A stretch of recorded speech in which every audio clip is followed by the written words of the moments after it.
Mimpi buruk.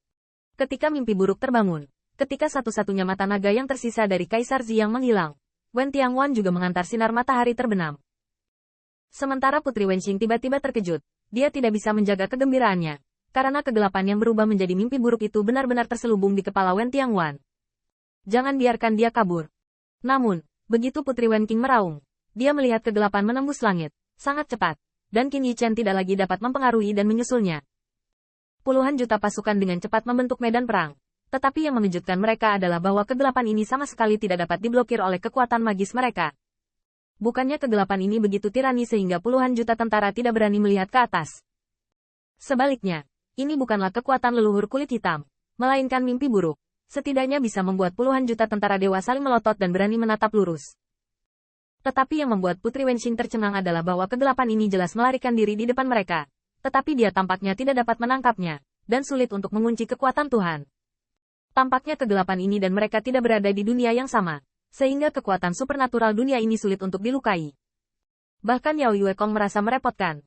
Kekuatan mimpi buruk itu cukup aneh, meski mimpi buruk itu tidak kuat jika menyangkut kemampuan bertarung yang sebenarnya.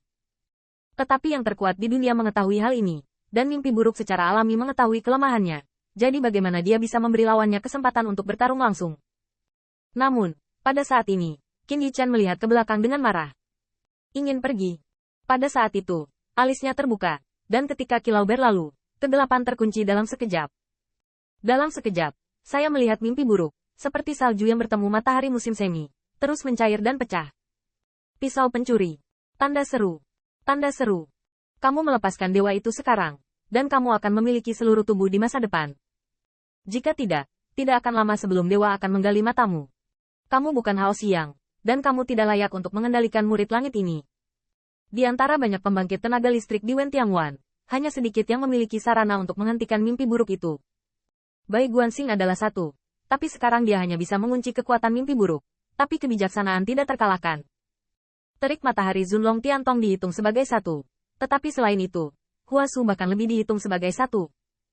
Putri naga sejati, meskipun waktu untuk melihat matahari lagi pendek, dia tidak lebih kuat dari sebelumnya bencana itu, tetapi dia juga tidak melemah. Pergi dengan. Untuk Huasu, dia bisa melihat mimpi buruk itu, tapi juga membunuhnya. Huasu berteriak dengan marah, dan jubah brokat berkibar. Qin Yichen tidak menyadarinya sebelumnya. Tetapi pada saat ini, dia menyadari bahwa jubah brokat ini adalah naga ganda yang tersisa.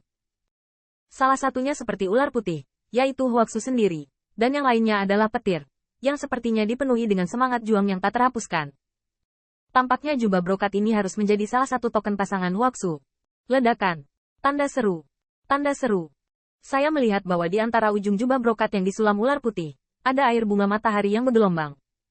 Air bunga matahari lembut dan dapat menahan dan menghancurkan segalanya. Kui Sui lewat secara vertikal dan horizontal, membentuk air terjun surgawi di atas Wen Tian Pass, yang menelan kegelapan dalam sekejap. Tapi Kui Sui tidak membunuh kegelapan. Sebaliknya, sepertinya air tidak kekal, mengikuti kegelapan seolah mengalir ke dalam kehampaan. Tetapi pada saat ini, di luar aula surga tinggi, air bunga matahari yang mengerikan membanjiri. Huasu. Kaisar Yuan Tian tiba-tiba bangun. Jubahnya adalah Lieli. Gengsinya terungkap, dan dia menembak dengan marah. Di tanah Sentian, kapak raksasa menghantam puluhan ribu bintang surgawi dalam kemarahan. Membantu, dan jubah hitam penguasa neraka melonjak. Di aula surga tinggi, banyak orang kuat yang berdiri dengan bangga semua menembak bersama. Dan bahkan dalam kegelapan, mereka juga meletus beberapa kekuatan kekaisaran yang jarang dikenal di alam surga kaisar, dan hampir tidak pernah terungkap. Gemuruh. Konfrontasi ini berlangsung untuk waktu yang tidak diketahui. Istana Ling Xiao akhirnya diselamatkan, tetapi Huasu masih berdiri dengan bangga di Wen Tian Pass, dipisahkan oleh Tian He, melihat ke arah langit. Dalam pertarungan besar, tapi dengan seorang junior yang diberi pisau, tikus itu adalah tikusnya. Dan dia tidak akan pernah bisa naik ke atas panggung. Bai Guanxing juga terbang perlahan. Qin Yichen baik-baik saja, dia sudah lega. Selain itu, ini lebih dari cukup, tetapi juga merupakan peluang besar. Apakah kamu merasakannya? Menghadapi tatapan Bai Guanxing, Qin Yichen ragu-ragu sejenak, dan mengangguk sedikit. Cara kerja surga, baik dan jahat bergantung satu sama lain, dan setelah menderita, akan ada kesempatan. Qin Yichen tidak bersukacita di bawah terik matahari, murid surgawi naga, tetapi malapetaka, yang sepertinya memberinya pemahaman baru tentang jalan surga. 49 Dao Surgawi. Apakah itu angka pasti atau konsep yang samar-samar? Menunjukkan bahwa Dao Surgawi jelas bukan kekurangan surga. Tidak hanya itu, Qin Yichen juga menemukan bahwa banyak jalan surga tidak terpisah satu sama lain, tetapi saling melengkapi dan terhubung satu sama lain. Tao memiliki kesamaan, dan bahkan Tao surga tidak terkecuali. Qin Yichen mampu menggunakan defisiensi jalan surga untuk memahami dan mengejar cara surgawi lainnya, dan kali ini jalan kesengsaraan surgawi juga benar. Namun, sebelum Qin Yichen memikirkannya, tubuh halus Putri Wenxing dan wewangian perawan dipeluk bersama. Kayu. Kamu membuatku takut sampai mati. Tidak tahukah kamu? Saya melihat Ke Wenxing menangis lagi. Bahkan jika dia menutup puluhan juta mata di depan Wentian, dia tidak peduli. Kingxi sedang beristirahat di bahu Qin Yichen, dan suaranya seperti ratapan kuning. Kayu, tidak takut. Bangun. Itu hanya mimpi buruk barusan. Putri Wenxing belajar bagaimana membelai kepala Qin Yichen seperti ibunya membujuknya ketika dia masih kecil. Tetapi dia merasa asam dan manis. Wood, apakah kamu baru saja bertengkar dengan Tuan Muda Yue Kong dalam mimpimu? Kepalamu hampir jatuh sekarang. Apa yang kamu impikan? Mimpi buruk, hanya aku yang tahu. Oh, tidak tahukah kamu? Kamu baru saja mengatakan banyak mimpi. Apa yang aku bilang? Yah, jika kamu tidak ingat yang lain, ingat saja kamu dan katakan Wen Qing adalah wanitaku. Di kalimat terakhir, Putri Wen Qing mencubit tenggorokan merah muda dan lembut yang bisa dipatahkan oleh pukulan, dan mengikuti suara Qin Yichen. Tetapi saat berikutnya, dia melihat Putri Wenxing mengerutkan kening lagi, menatap seperti kematian. Mengapa kamu hanya mengatakan hal-hal seperti itu dalam mimpi? Saya. Punggung Qin Yichen dingin. Dia merasa mimpi buruk belum berakhir, mungkin tepat di depannya. Bagaimana menurutmu? Wen Qing, kamu belum pernah mendengarnya.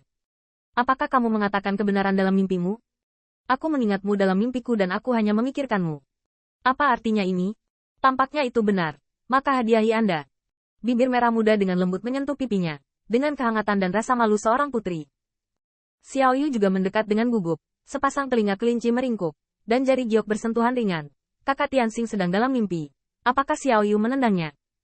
Apakah pinggang saudara Tianxing baik-baik saja? Tendangan Xiao Yu. Tidak masalah. Qin Yichen sangat bangga, memegang Putri Wen Qing di satu tangan, dengan ekspresi bangga. Apa yang salah dengan saudaramu Tianxing? Pinggangnya pasti konstan kongol.